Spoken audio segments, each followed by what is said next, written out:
Informaciją vykdančiam individualią veiklą pagal pažymą ir tapusiam SVS dalyviu Lietuvoje.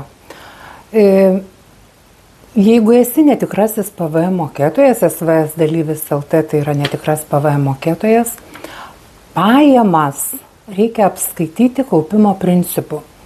Ir kas dabar nutinka, nes tik nuo gegužės 1 dienos buvo galima tai daryti. Ir jeigu pajamas apskaitydavai pinigų principu, tai dabar visos 2025 metų pajamos turi būti apskaitomos kaupimo principu. Tai reiškia pagal sąskaitos faktūros išrašymo datą.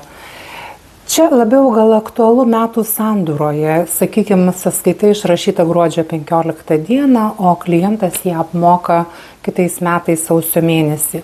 Laikoma, jeigu naudoji kaupimo principą, laikoma, kad pajamas gauto gruodžio mėnesį, tai yra 25 metais. Dar vienas dalykas, jeigu turi sandorių su juridiniais asmenimis, su įmonėmis, jiems parduodi savo prekes arba paslaugas, informuok juos apie savo pajamų apskaitimo būdą, kad tai naudoji dabar kaupimo apskaitos principą. Tai vadinasi, geriausiai sąskaitoje tiesiog įrašyti naudojamas kaupimo apskaitos principas pajamoms pripažinti. Tai jau kitais metais deklaruodamas pajamas, tas juridinis vienetas, juridinio vieneto buhalteris tikrai žinos, kaip teisingai padeklaruoti.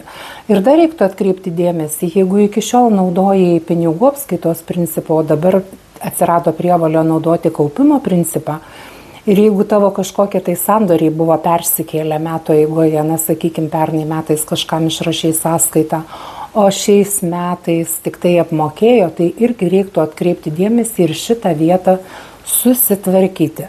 Na, aš manau, kad viskas, kad tiek. Čia tiesiog norėjau painformuoti, kad nepamirštų.